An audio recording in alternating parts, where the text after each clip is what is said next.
how do we enforce what it is that we're doing? Well, you gain more and more and more people. You educate more and more Americans, and you become a force unto yourself. You know, this is like at this point, have you ever considered the word union, as in the Union of States, or I don't want to associate it with the Civil War Union because that was a whole different thing. But I want you to go back to the days when the unanimous declaration was issued. That was a true union of the men and women who pledged their lives, their fortunes, and their sacred honor. This is a union of people joined together in mutual self-defense. And that sounds kind of like an oxymoron to say mutual self-defense, but it is literally,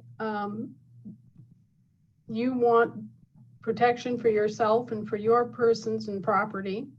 And so you join together with other people that want the same thing. You want to be protected from all this nonsense. You want a good, orderly, obedient government that protects you, right? And so you join together. You join with Terry, you join with me, you join with Jim, you join with Harold, you join with Pete. And together you exert your will.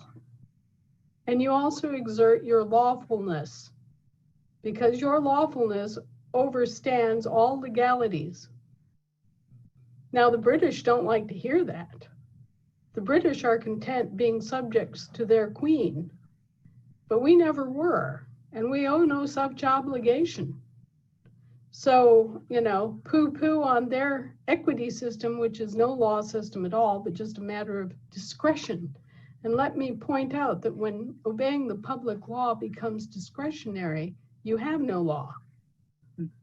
So my point to you all is that the more people that you can educate about this, the more Americans that you can motivate to get on off their duffs and into their assemblies, the faster that we can all exert the kind of pressure politically and economically and in every other way to restore our government to what it should have been coming out of the Civil War. And unless we do this, we're going to be slaves, and we're not going to have anything in this country, because they've created such a humongous debt to so many countries, and they have not collected on the bills that are owed to us for so long that you've got a situation where they were literally planning to chop this country up, like I said, a giant wheel of cheese, and give away all of your stuff to their creditors. That's what they had planned here. No, thank you.